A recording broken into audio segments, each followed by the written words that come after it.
မင်္ဂလာပါ Home Studio မှာ MIDI တီးဖို့အတွက်ရန်ကောင်းတဲ့ Piano Plugin ၄ခုကိုကျွန်တော်မျှဝေချင်ပါတယ်ကျွန်တော်ကြိုက်ပေါ့နော် Piano Plugin ၄ခုပါအဲ့ဒီကောင်တွေကတော့ Addictive Key ikmultimedia ထုတ်တဲ့ Piano VST နောက် ikmultimedia ပဲထုတ်တဲ့ Sample 3ဒီ၄ခုပေါ့ကျွန်တော်လောဆယ် Addictive Key ကိုအရင်စမ်းပြမယ်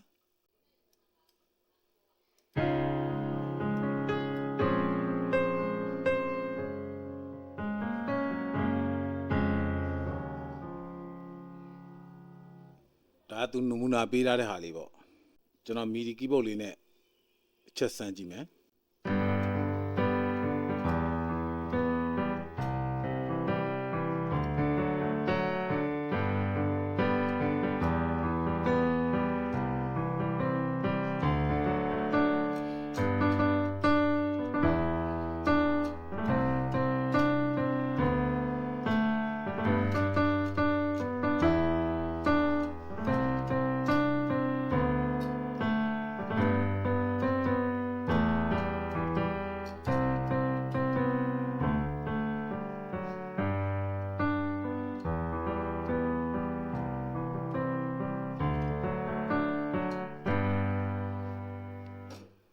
ဒါကတော့ Addictive Key ပါသူ့မှာ color တွေကတော့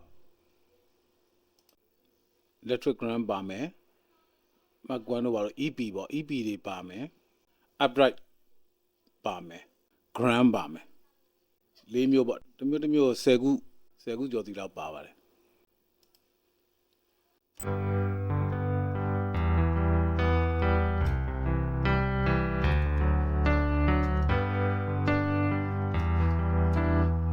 electric gram ဒါသူရဲ့ electric gram ပြီးရင် Mark 1လေးကိုကျွန်တော်တစ်ချက်စမ်းကြည့်မယ်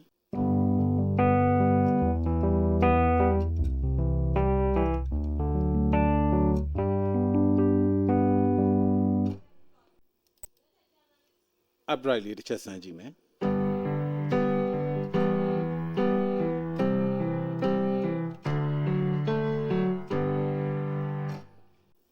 နောက်ဆုံးတစ်ခု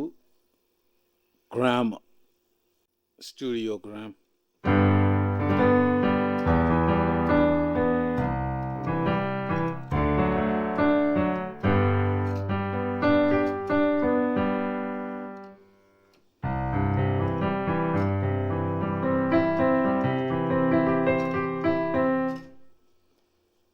ဒါ Addictive Key ပါနောက်တစ်မျိုးကျွန်တော်ကြိုက်တဲ့ EZ Key EZ Key ကိုဒီမှာလောလောဆယ်ကျွန်တော် basic ပဲယူထားလိုက်တယ်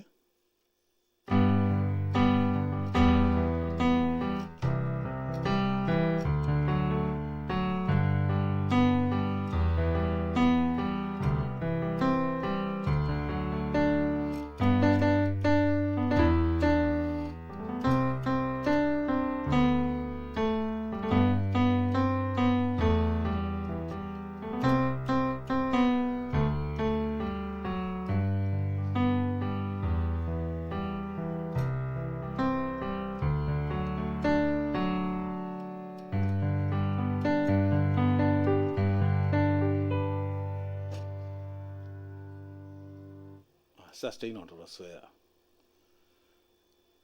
ဒါကတော့ EZ Key Grand Basic ပေါ့သူ့မှာလည်း color 15မျိုးပါတယ်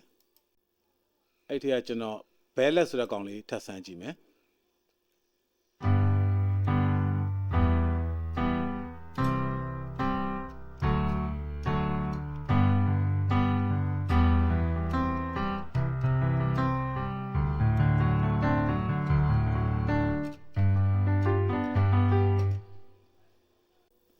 နောက် blue piano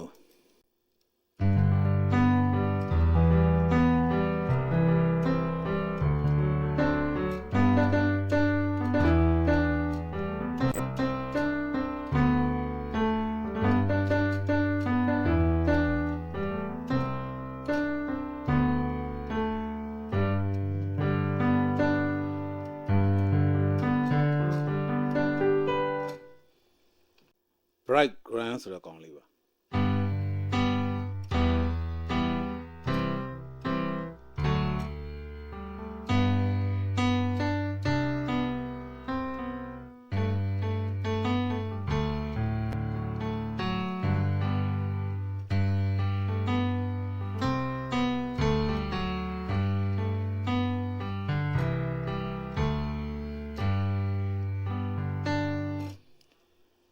ဒါကတော့ Tone Truck ကထုတ်တဲ့ Easy Key ပါနောက်တစ်ခုက ikmultimedia ထုတ်တဲ့ Piano VST ဒီကောင်ကတော့နည်းနည်းလေးတယ် fine size လည်းတော်တော်ကြီးတယ်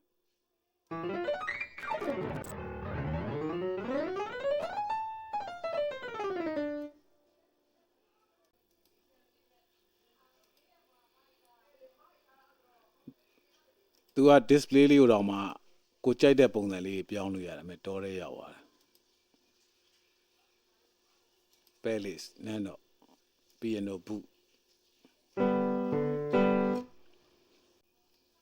သူ့ကာလာလေးကိုတစ်ချက်စမ်းကြည့်မယ်သူ့မှာ library ကျွန်တော်မှာလောလောဆယ်6ခုနောက်တစ်ခု down လာသေးတယ်အဲ့ဒါမထည့်ရသေးလို့9ခုပေါ့9ခုရှိတယ်လောလောဆယ်ကျွန်တော် grand မဲ့ထည့်ထားသေးတယ် N1 grand လာပါမသိဘူး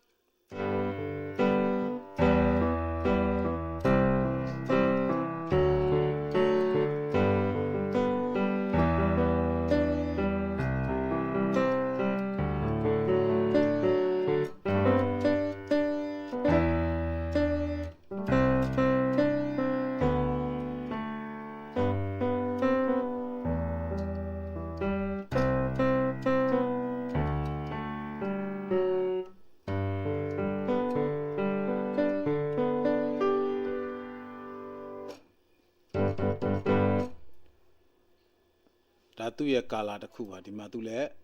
color တွေအများကြီးပါတယ်ကျွန်တော်လောဆယ် modern classical ဆိုတဲ့ဟာလေးကိုစမ်းတာပါဒီမှာ arena pop grand နဲ့အဲ့ဒါလေးချက်ခေါ်ကြည့်လိုက်မယ်သူကနည်းနည်း loading ကြာလို့ဗျ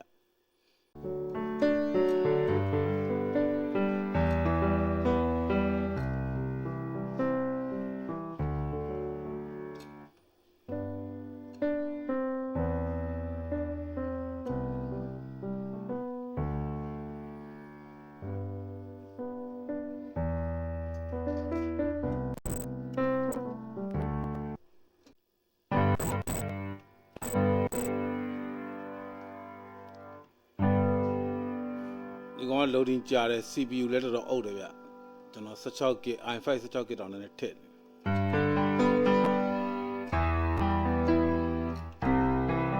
အတန်ကြီးကတော့တော်တော်လှတယ်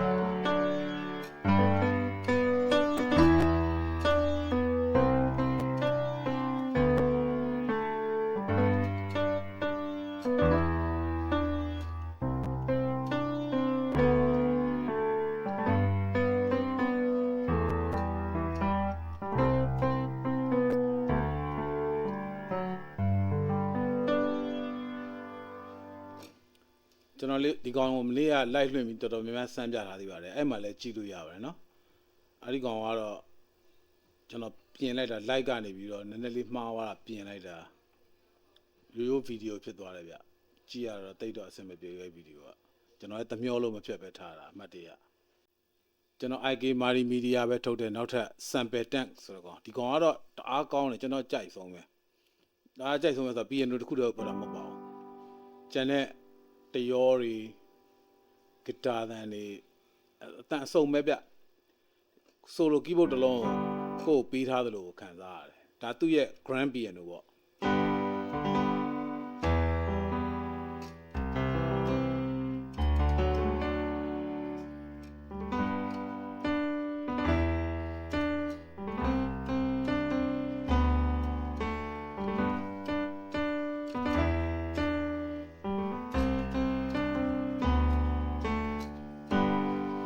ဒီကောင်ကတော့ piano တန်ကတော့ကျွန်တော်ခုနကောင်တွေတော့မကြိုက်ဘူးဗျဒီထဲမှာကျွန်တော်ကြိုက်တာကအဲ့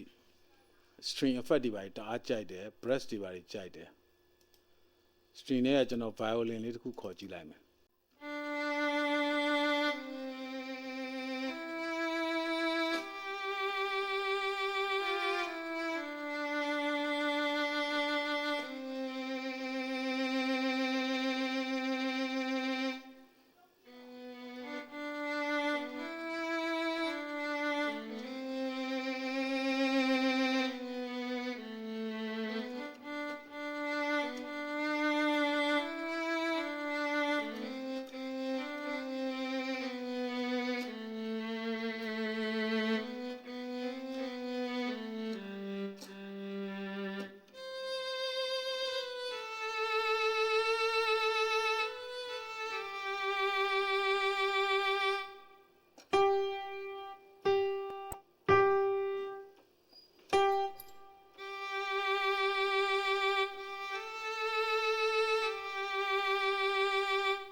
ဒါကျွန်တော်ကြိုက်တဲ့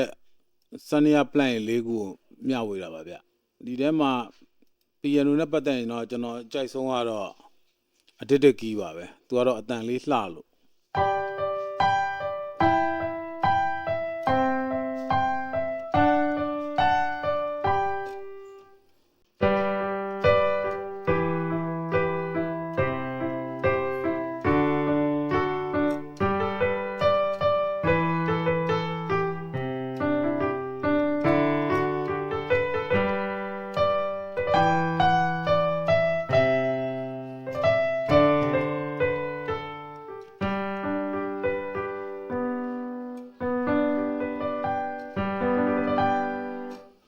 ကျွန်တော်ကြိုက်တဲ့ Sanya Plugin လေးခုကိုမိတ်ဆွေတို့ညွှန်ပြပေးတာပါကြိုက်တဲ့လူသုံးလို့ရအောင်လို့ပေါ့နော်ကိုကြိုက်တဲ့ဟာကိုရွေးသုံးကြပေါ့ software လိုအပ်ချက်နဲ့ပတ်သက်လို့ရှိခဲ့ရင်ကျွန်တော် Telegram မှာကျွန်တော်မေးလို့ရပါတယ်နော်ကျွန်တော်ရှိတာတွေတော့မျှဝေပေးလို့ရပါတယ်သိကျင်တာများရှိရင်လည်းကျွန်တော် comment မှာမေးထားလို့ရပါတယ်ကျွန်တော်လိုအပ်ရင်ကျွန်တော်ဗီဒီယိုလုပ်ပြီးတင်ပေးပါမယ်ကျွန်တော် channel လေးကိုလည်း subscribe လုပ်ရသေးရင် subscribe လုပ်ပေးပါဦးကြည့်ရှုပေးတဲ့မိတ်ဆွေအားလုံးကိုကျေးဇူးတင်ပါတယ်ကျွန်တော်နောက်ဗီဒီယိုမှာပြန်လည်ဆုံတွေ့ပါမယ်